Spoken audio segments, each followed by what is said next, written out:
Hey everyone, I'm Pastor Jay and welcome to Simple Church Online. Whether you missed last Sunday, you're checking us out for the first time, or maybe even watching out of state, we're so glad that you're a part of our community. And we're praying today that as you watch, God would use this to bless your life. Enjoy the message.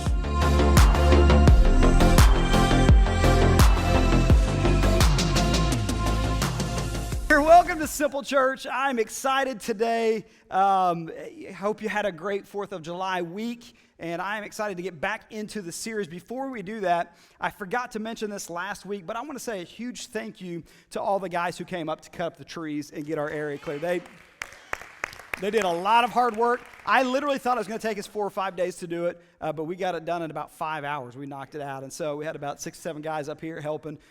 Brad brought up a little skid steer with a grappler, which was huge, and so we've got a big bonfire that's going to happen at some point back here. Just need some firefighters around when it happens because it's quite big. So appreciate you guys giving up that time, and then also thank you to everyone who stuck around last week for our 4th of July picnic. Had a great time just celebrating together, having some fun together, sitting outside in the heat together. And I gotta say, I've been praying this week for the teens. They got demolished by the adults. If you watched the volleyball, I mean, it wasn't even close. At one point, we started playing with our eyes closed because we were so bored. I mean, it was just, maybe next year you guys grow up, do some recruiting, something. We'll see what happens. But we really did. We had a good time, and it's always good to just do family things together. And so I hope that you had a good week. My hope for this series, we're going to be on our 4th habit today.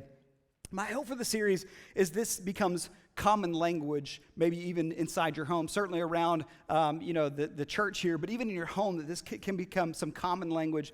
I know for me, this week, whenever I've said, I don't really want to do that, or I don't know if I can do this, or whatever, my kids say, Dad, eat the frog. And I'm like, hold on, time out.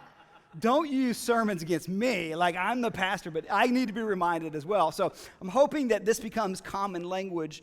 And if you've been here, we've talked about flipping the script, giving God the pen, letting Him write our story because He's a lot better writer than us. And then we talked about it in the second time, kiss the waves, that the storm's coming and we know who is in charge. So instead of just rejecting everything and retreating and being scared of everything, we're going to kiss the waves. We're going to say, God, we're leaning on you during these difficult times. And then last week, Pastor Rito talked about eating the frog, doing the difficult thing. Do the difficult thing first. Attack the big thing and trust that God is in it. And so we're going to continue with that.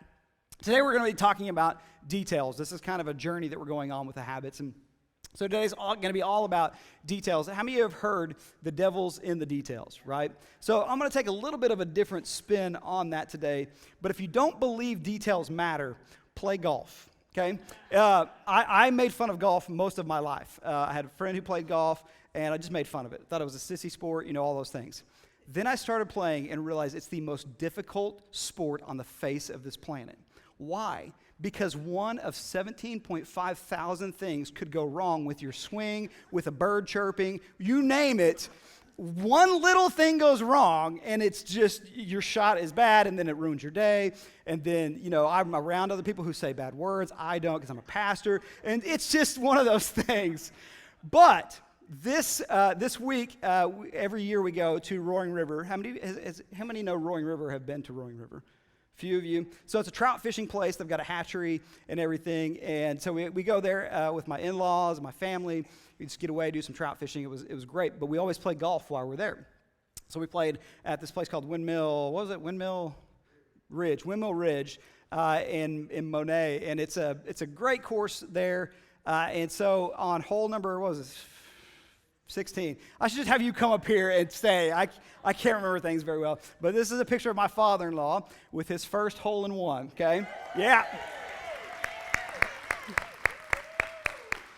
207 yards out, so this was no joke. The reason why I'm showing you this is because you have to get every single detail perfect to get a hole-in-one. People try their entire lives and can't do it. As a matter of fact, the odds of you hitting a hole-in-one, just a normal golfer, is 12,500 to 1. So that means you could walk up onto that tee box 12,499 times and not get a hole-in-one. Some people even more than that. Every single little detail has got to be correct. Now let me tell you what stinks about him getting a hole-in-one. I shot one of the rounds of my life, like top 2 or 3 rounds I've ever played. I shot a 74, and if you play golf, you know that's pretty good. But that doesn't matter because he got a hole in one. That's all that anybody talks about. Anyway, I'm not bitter. I love it. No, I'm really glad for him. I got mine 13 years ago. It's not a big deal. It's not a competition. But they do say, you can take that picture down. I'm sure. No, I'm just kidding. They do say it takes about, on average, 24 years before you get a hole in one. 24 years of playing golf before you get a hole in one. Why? Because every single little piece, from the way you address the ball, to the club you select, to the way that the wind is blowing, to where the flag is placed, to the slope of the green, to the way you take the club back, to the way you come through, to the way you hood, or, there is so many minute details that matter when it comes to golf. And the truth is, the same is true in our life. The details of our life matter. We talk about the big things in life, but a lot of times we don't talk about the importance of day-to-day details and how important it is for God to be invested in those details. And here's why this is important. How you do anything is how you'll do everything. How you do anything is how you'll do everything. It matters. The little stuff matters. And a lot of times we don't think about all the little things that we do throughout the day and how it impacts everything else. So the fourth habit that we're talking about today is fly the kite. Fly the kite. So what does this mean? Well, Niagara Falls. How many have been to Niagara Falls? Okay, decent amount. I've never been up in that area. That's one trip that we want to take and go up there, but we've never been up there. But it is one of the honeymoon capitals of the world. People go to Niagara Falls to steal a kiss in front of the falls. It's a big deal. But until the mid-18th century, the only way to get across the falls were in certain places on boat. But on November 9th, 1847, there's a civil engineer named Charles Elliott Jr., and he's commissioned with getting a bridge across Niagara Falls to connect the United States and Canada. And he has to do it at the narrowest part so that the bridge doesn't have to be, this crazy huge bridge. The problem is where it's the narrowest, you cannot get a boat across. There's literally no way to go across it. There's cliffs on either side. You got rushing rapids. So it seemed like an almost impossible task. How in the world are we going to get something across to build this bridge? So Elliott put a team together, and they're sitting around dinner, and they're brainstorming, and literally one person suggested a rocket, one person suggested a cannon, and he's like, thanks for the bad ideas, let's get some good ones. What do we got going on here? And there's a man, very interesting man. If you study his life, he's got an interesting story, but his name is Theodore Graves Hewitt. He one time noticed that if you concrete frogs after they die, their tissue stays together after 5 years. And so in his last will and testament, he wanted to be plastered together in concrete, kind of like, what's the Star Wars guy? Han Solo, there we go. Thank you, guys. Anyway, very interesting guy. And he says, here's what we should do. Let's have a kite flying contest. And so in January of 1848, they put the word out, and hundreds of kids came with their kites to fly to try to send their kite across to the other side, 800 feet. There was a 15-year-old American named Homan Walsh. How many of you have heard of Homan Walsh? If you have, that's really impressive. Well done. You do some good reading and studying. But he took the ferry from the American side to the Canadian side because of the way that the wind was going. He thought about the details, right? And he goes over and he begins to fly his kite all day and all night. Well, at some point during that day, his kite breaks. And he has to wait 8 days to go back by ferry to the American side to retrieve his kite. So he goes back, he gets the kite, he repairs it, fixes everything up, and he goes back across. And on January 30th, 1848, Walsh's kite, makes it across the gorge. He wins the $10 prize, imagine that, which was a lot of money back then, right? He gets the $10 prize. And the next day, they take the kite string and they attach a bigger string to it, and they pull it across, and then a couple more bigger strings, and then eventually a rope, and then eventually 36 cables tied together to begin making the bridge. And now because of that, millions of people go to this place to steal a kiss, to celebrate marriage and their honeymoon. I'm sure that Charles Elliott and Homan Walsh had no idea that these small things that they were doing would lead to all these massive things that we have going on now. It's in the details. And like I said earlier, we hear this phrase, the devil's in the details, and there's true, and I understand why we say that.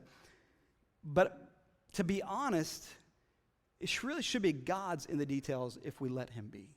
That's really what it should be. We give the devil way too much credit. We give him way too much due, right? We allow him to speak things into our life that are not true. We allow him to have power that he does not possess. We allow him way too much in our life. And so I would like to, let's flip the script on this one and say, God is in the details if we allow him to be. I'll be honest, what I've seen with my life and in the life of a lot of people is that it's easy to give God the big things. Like, God, here's my salvation, here's my family, here's this addiction that I had, you can have that. But God, I'm going to keep back some of this stuff. My finances, I need to hang on to that because I don't know, I need money. This little thing that I do that I shouldn't be doing, I'm going to keep that because it's in the grand scheme of things, God, it's not that big of a deal, right? It's just this little slice of the pie that I'm going to keep that you can get. My time during the day, sometimes, God, I need to hang on to that because I gotta binge watch this show. Or I know, like we're getting too personal, right? It's easy sometimes to give God the big things, but it's sometimes more difficult to give God the details. But at the end of the day, that's really what matters. God, am I giving you the intimate parts of my life? Am I giving you every single piece of me, or am I holding something back? There's a coach named John Wooden, probably hailed as the greatest coach of all time, and I think that's probably going to stick maybe for the rest of his life. From 1964 to 1975, the UCLA Bruins won 10 national championships. That will never be done again. It's just the level of things that happened, it won't happen again. And 7 of those were in a row. And so he was a phenomenal coach. People always wanted to know, how are you so successful? And I love what Bill Walton, who was one of his players, said. And so I want to read this from the book, Win the Day. How was John Wooden so successful? How did he accomplish what he accomplished? It says, it starts with you putting on your socks, 1 foot at a time.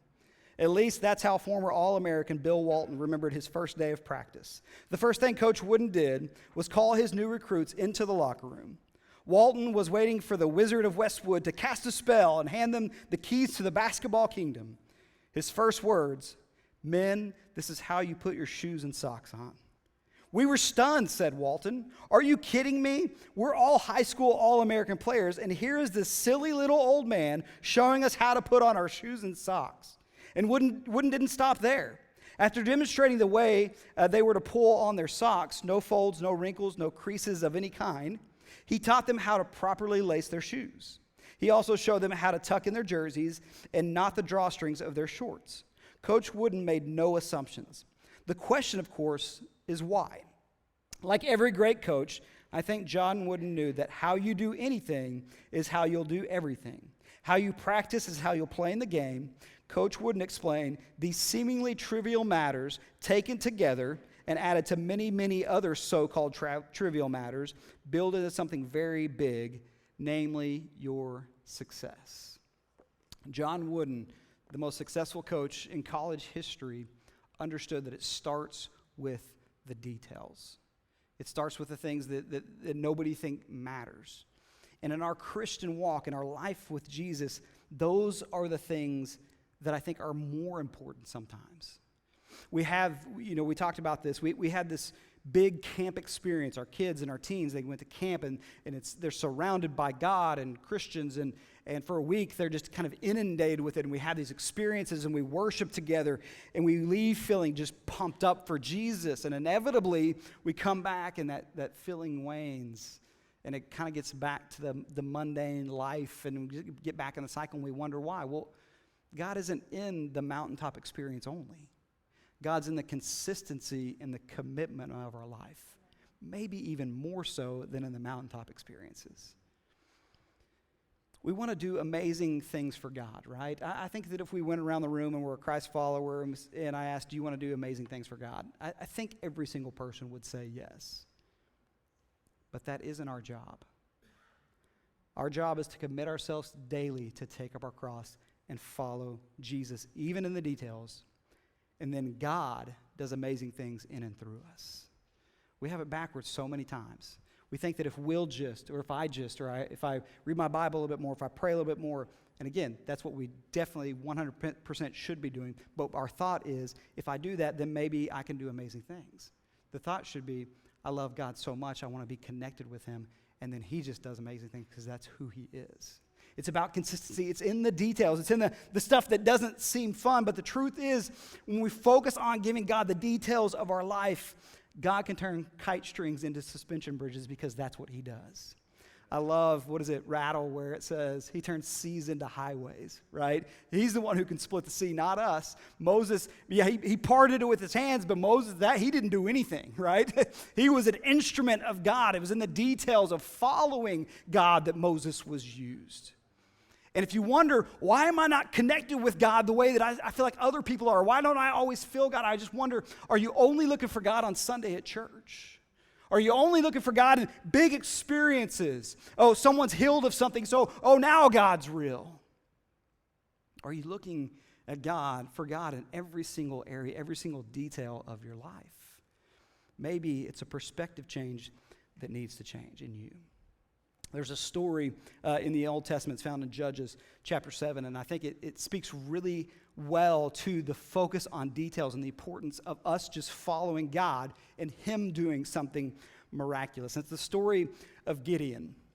Now, Gideon is one of the judges. It's in the book of Judges. And so judges were these leaders that God raised up to kind of bring the Israelites back to him. They seemed to cycle. They did good for a while. Then someone would die.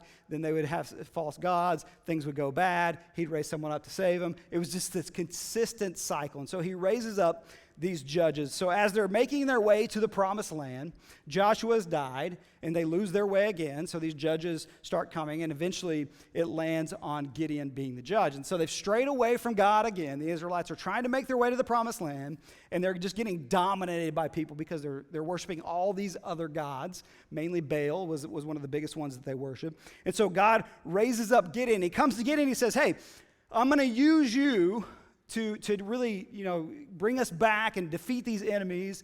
And go home and read this story today. It starts in Judges chapter 6 and goes through chapter 8. But Gideon has this he's like, God, our people don't even know you anymore, and I'm like the least of all the tribes. So he gives all these excuses, which is what we do. And then God says, okay, we'll do this. And he actually tests God. Now, this is a really interesting, I wish I had time to get into all this, but if you ever heard of fleecing God, this is where it comes from. So he kind of puts God to the test, and God allows him to do it because I think that God wanted to show something major through him. We should never, the Bible tells us, don't put the Lord your God to the test, right? But it's a really interesting story. So he proves to Gideon, this is who I am. And so Gideon says, okay, let's go do this. And so he's gathering together this army. He's going to go fight this opponent. And it starts here. We're going to start in Judges chapter 7. And it says, so Jerubbaal, which that is Gideon. Again, go back and read the story why. It's so funny to me. Names are so funny. So he destroys all of the things that they had for Baal, the god Baal, all the stuff that they were using to worship him. And so in order to highlight that about him, they change his name to Jerubbaal, which means Baal can defend himself. I'm like, bro, you just changed my name to the God thing that I just destroyed. Anyway, it's such an interesting thing to me, but I don't have time to get into that. So Gideon and his army got up early and went as far as the spring of Harod. The armies of Midian were camped north of them in the valley near the hill of Moreh. The Lord said to Gideon, you have too many warriors with you. If I let all of you fight the Midianites, the Israelites will boast to me that they saved themselves by their own strength. Therefore, tell the people whoever's timid or afraid may leave this mountain and go home. So 22,000 of them went home, leaving 10,000 who were willing to fight. So stop there. So Gideon has an army of 32,000 people. The Midianites are around 100,000 people. So he's already going into battle triple outmatched. And God says, you know what, Gideon? I already proved who I am. Now it's time for you to be faithful in the details. Whoever's afraid, send him home. 22,000 out of 32,000. Hey, man, I got stuff to do. I got laundry in the thing. I got to go, or whatever. I'm peacing out. So they leave, and he's left with 10,000. Now, if I'm Gideon, I trust God because he's proved himself to me, but I'm a little bit like, okay, it's 10,000 to 100,000 now. Like, again, we think, oh, this is the Bible, though, and they trusted God. They were humans. You take 10,000 people against 100,000 people and tell me you're not scared to death. He already had excuses in the beginning. He was already scared to do this. And now God says, you know what? Send like 2/3 of your army home. Okay, cool, God. All right, 10,000 to 100,000. That's like 10 men apiece. We can handle this. Verse 4. But the Lord told Gideon, there are still too many. Bring them down to the spring, and I will test them to determine who will go with you and who will not. When Gideon took his warriors down to the water, the Lord told him, divide the men into 2 groups. In one group, put all those who cup water in their hands and lap it up with their tongues like dogs. In the other group, put all those who kneel down and drink with their mouths in the stream. Only 300 of the men drank from their hands. All the others got down on their knees and drank with their mouths in the stream. The Lord told Gideon, with these 300 men, I will rescue you and give you victory over the Midianites. Send all the others home. So Gideon collected the provisions and ram's horns of the other warriors and sent them home. But he kept the 300 men with him. The Midianite camp was in the valley just below Gideon. So God says, you got too many. 10,000 versus 100,000, that's too many. Let's whittle it down. Okay, God, what are we going to do? About 1,000 this time? Maybe roughly, a little less. Take them down to the water. And I want you to watch the way that they drink. Whoever scoops the water with their hand and laps it up like a dog, keep them. Whoever kneels down, puts their face in the water, get rid of them. Why? Why did he want to keep just those people? Because he understood that those who scoop it and drink like a dog are more alert than the others who kneel down and have their face in the water and are not ready for attack. It's the details that matter to God. So God says, just those guys are going with you. 1, 2, 3, 4, 5, 6. God, this is like less than 10% of what I started with. Are you sure about this? If I'm Gideon, I'm going to be honest, I'm freaking out. Now, I've seen the movie 300. It's really cool and super intense and very bloody. But this is the original 300. This is God's 300. This is not a storybook story. This is not a feel-good Bible story. This is our God at work in the details. So God said, take the men who cup the water, 300, and be ready to fight. Verse 9. That night the Lord said, get up, go down into the Midianite camp, for I have given you victory over them. Nothing's happened yet, but God spoke. I've given you victory over them. But if you are afraid to attack, go down to the camp with your servant Purah. Listen to what the Midianites are saying, and you will be greatly encouraged. Then you will be eager to attack. So Gideon took Purah. He said, if you're afraid, and Gideon's like, I am, 100%, let's go, Purah. And went down to the edge of the enemy camp. The armies of Midian, Amalek, and the people of the east had settled in the valley like a swarm of locusts. Their camels were like grains of sand on the seashore, too many to count. Gideon crept up just as a man was telling his companion about a dream. And the man said, I had this dream, and in my dream, a loaf of barley bread came tumbling down into the Midianite camp. It hit a tent, turned it over, and knocked it flat. His companion answered, your dream can mean only one thing. God has given Gideon, son of Joash, the Israelite, victory over Midian and all its allies. When Gideon heard the dream and its interpretation, he bowed and worshiped before the Lord. Again, God is in the details. 100,000 guys. And Gideon and his arm bearer just happened to walk up to this one tent. And this guy just happened to have a dream about Gideon. And this guy who was with him just happened to be able to interpret the dream and say, Gideon's going to win. God is in the details if we allow him to be. If we give him every area of our life, if we don't hold back certain pieces that are for me, God, I can trust you with the big things. I don't know if I can trust you here.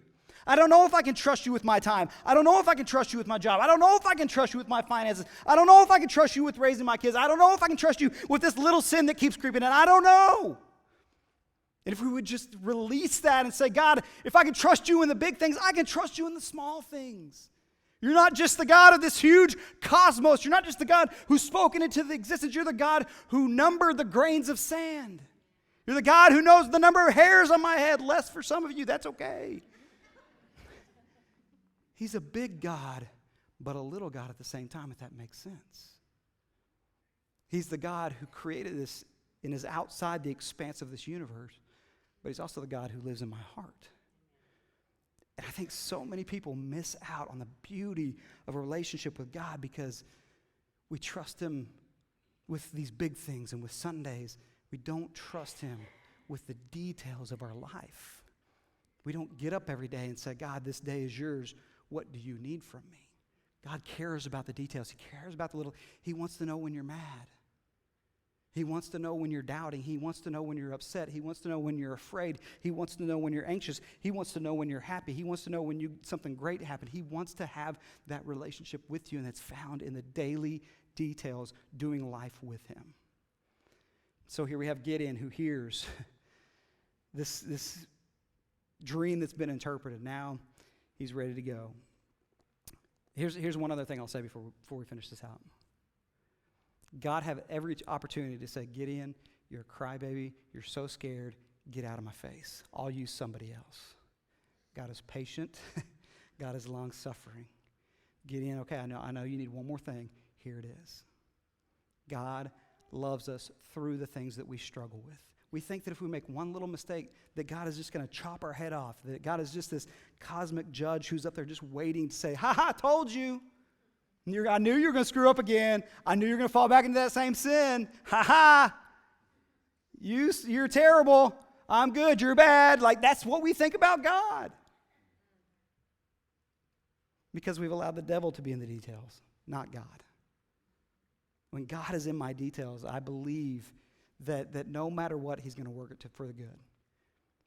And this is what Gideon believed. And so if you've messed up 100 times, go back 101. Go back 102. Verse 16. Then he returned to the Israelite camp and shouted, "Get up, for the Lord has given you victory over the Midianite hordes." He divided the 300 men into 3 groups and gave each man a ram's horn and a clay jar with a torch in it. Then he said to them, "Keep your eyes on me. When I come to the edge of the camp, do just as I do. As soon as I and those who with me blow the ram's horns, blow your horns too, all around the entire camp, and shout for the Lord and for Gideon." Can I stop there? I'm a little bit mad that he put his name in here. Bro, you were scared to death. You needed about 6 different ways for God to prove your will, and now you're going to have them yell your name. Anyway, I get it. He's like, let's say for the Lord and for me. Like, it just doesn't. Anyway, it was just after midnight, after the changing of the guard, when Gideon and the 100 men with him reached the edge of the Midianite camp. Suddenly they blew the ram's horns and broke their clay jars. Then all 3 groups blew their horns and broke their jars. They held the blazing torches in their left hands and the horns in their right hands. And they all shouted, "A sword for the Lord and for Gideon." Each man stood at his position around the camp and watched as all the Midianites rushed around in a panic, shouting as they ran to escape. When the 300 Israelites blew their ram's horns, the Lord caused the warriors in the camp to fight against each other with their swords. Those who were not killed fled to places far away, as Bethshittah near Zerah. I have to practice these, but I don't understand why we couldn't just say like certain names. Anyway, and to the border of Abimelech near Tabith. Then Gideon sent for the warriors. Oh, that was it right there. Okay, good. I don't have to read anymore. Here's the point. I looked through those. I was like, I'm going to get these right. And then every time it's like, Zemedeba. And it's like, I don't know. Why can't we just call it like, Tulsa or something like that? Anyway. Yeah. Anyway. So here we have God who is in the details. God has a plan. He knows what he's doing. He's devised this whole thing. He already had it ready to go. And all Gideon had to do was follow God in the details. And because of that, 300 men, without even fighting, killed 100,000 men. Now, they chase him down and cut heads off and stuff. You need to go check that out later. I'm telling you, this stuff is better than any movie you'll see. But the point was, God was in the details of Gideon's life. In all kinds of different ways, he showed up in the details. Now, he showed up in a big, huge way. They defeated the Midianite army, who had been terrible, terrible people to them. But it was because Gideon showed up in the details with God. And I wonder if some of us are missing out on God because we're missing out on the details of our life. We're not giving him our daily life. We're not giving him our daily routine. We're not saying, here, in the details of my life, I'm turning this over to you. And I would just say, if you want to experience the fullness of God, if you want to experience the fullness of who you are meant to be and God working through you, give him the details of your life. Put God in the details. Every single day when you wake up, God, what do you want from me today? God, I'm going to work now. What do you want from me inside work? God, I'm coming home to my kids. What do I need to say to them? God, give me the words to speak to them. God, we're going to baseball practice. How can I be a light for you? Like, whatever it looks like, God, you are in the details of every single piece of my life, and then see how he shows up in huge ways in you and through you. He'll do his part, I promise. God will always do his part. Will we show up in the details? And I think the problem is, and why we don't do this, is because I don't know that we know what success is in our life. I think we've been confused for a long time about what success looks like. And I'll just say this, God's plan and vision for your life is bigger and better than yours ever could be. We try to map out our life. We try to, we got to have, get married here, have kids here, retire here. We map it out. And there's nothing wrong with having a plan and goals and all that. That's really a good thing. But I wonder how much God is in that planning. I wonder how much we give that over to God. Let me ask you a question. If you could write the ending of your story, your perfect life, what would it look like? At the end of all of this, you're sitting and you're rehashing out life. What would you want to be said about you, and what would you want your family and your life to look like? You ever thought about that? I think sometimes we don't get where we want to go because we don't know where we're going. A lot of times, we settle for the American way. And I love America, and I think this is the greatest country in the world, and I love that we're afforded the opportunity to chase after what we want to chase after. But I think so many of us settle into the American way and keeping up with the Kardashians. It's not even keeping up with the Joneses anymore. Now it's keeping up with the Kardashians, right? Now we have social media, so I can see from everybody what I'm missing out on. I can see from everybody what they have more than I do. And we've kind of settled into the mindset that success is having more, doing more, going more, being more, having more money. Like, that's what success is. And I think that we fall into that trap. But what, if you look back on your life, what would you want your marriage to be? And how much does that have to do with money? How do you want your kids to be? How much does that have to do with money? What do you want your spiritual life with God to be, and how much does that have to do with money and success? I would venture to say that if you're sitting on your deathbed, money matters about 0%. I'm not saying, listen, money's important, right? You need to work, you need to make a living for your family, but I think that we've got our world a little bit twisted. At the end of the day, we want a healthy marriage. At the end of the day, we want our kids to grow up and know Jesus. At the end of the day, I want to be connected with God more than I ever have been, year after year after year. That's what really matters. And maybe we need to get in the details by redefining what success looks like. And when we do that, then we start asking the questions, what little changes do I need to make? If the number one thing in your life is for your kids to grow up and know Jesus, what detailed structures do you need to have in your family to make that happen? Practice 4 or 5 times a week is not going to make that happen. I don't care how good of the AAU travel ball club they're on, and I'm not against that. Fine, do all that. But if that's not getting you to your goal, then maybe you need to change and think, God, how can you be a part of this? Maybe they don't need to play on that team. Maybe they need to stick to one sport. Listen, that's between you and God. I don't want to give you this is what you should do. But what I'm saying is, you set up for yourself what success is, and then get the details to line up towards that path. We have it the other way around. We kind of fly our kite, and it's like, wherever the wind goes, I'm just going to let my kite fall there. No, we need to have a plan in mind. What is your definition of success? And I love the way Mark puts this in his book here.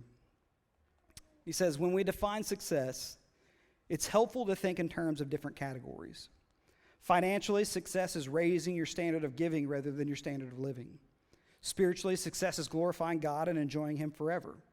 Relationally, success is when those who know you best respect you most. At the end of the day, I want to be famous in my own home. Ooh, what? What? Spirit, now is not the time for tears. I love pastoring and writing, but success is not measured by church size or sales numbers. If you succeed at the wrong thing, you failed. If you fail at the right thing, you've succeeded. What is your definition of success, spiritually, relationally, financially, professionally? How will you know when you've achieved it? When it comes to defining success, it helps to detail your ideal day. And I don't mean your ideal vacation. This one hit me hard. I'm all for vacations, but you should love the life you go back to. In the regular routine of life, how does your ideal day start? What time is it? Where are you? Who are you with? And what are you doing? Does your ideal day, like mine, include a nap, a workout, margin to read, time to listen, really listen to your spouse? Here's the reality. Most of us don't get what we want because we don't really know what we want. We spend more time planning a one-week vacation than the rest of our lives. Once you define your ideal day, you can identify the lead measures that will produce the results you want. If you've never thought about this, I would suggest to sit down and map this out. I went on a life plan one time with a life coach. And this life plan, you detail out your entire life, the ups and downs. I mean, you get into some nitty-gritty stuff. It's like you put on a timeline every single thing that mattered. And it could be something embarrassing that happened in elementary. Every single moment in your life that made some kind of impact, you line it out. And you kind of go through and you see where the ups and downs of life are and the things that you went through and what God taught you through those times. And at the very end, he had me write what he called a legacy letter. And he said, I want you to imagine that you're sitting, dang it. Here's the truth. I'm going to tell you this. This guy was probably almost 60. I sat in front of him and I bawled for 10 minutes trying to read this letter. So it's going to be a little bit difficult for me to get through this. He said, I want you to imagine you're sitting on the porch at the end of your life. You know I don't like this. I'm trying to be the Tin Man up here, all right? I don't want to embrace it. I want to be like oil can. But anyway, you're sitting on your back porch and you're looking out, grandkids, whoever's there, and you're writing a letter to yourself now. What would you tell yourself? And I spent all night scratching that out and crying and thinking about my kids, and they were pretty young at that time, and what I wanted to be, and my Amanda, and thinking about her and how I wanted that to look, and church and all those things. And I, like I said, it took me about 10 minutes to read this. It was just one page letter. And I can tell you right now, none of it had to do with success in the way that we view it. Not a single word was about money. Not a single word was about having a big church, and it wasn't about that at all. And I would just challenge you, if you struggle with finding joy in the routine of your life, maybe go home and write a letter. What would you want to tell yourself now, sitting on the back porch towards the end of your life? What would you want to tell this person right now where he's at or she's at? And then start moving those details around to follow that plan of success. And some things may have to shift in your life. Some major things may have to shift, and that's okay. Success is not more money and more things. And hear me. There's nothing wrong with that at all. If you have a great job where you make a good amount of money and you can have extra toys and stuff, there is 0% wrong with that. It's when we stretch our means and when we try to keep up and try to do this and we don't really have it and we stress about money all the time, some things need to shift. If you have a marriage where you argue about money all the time, something needs to stop. It's not worth it. It's the number 2 reason that people get divorces over money. It's ridiculous. We need to turn that over to God.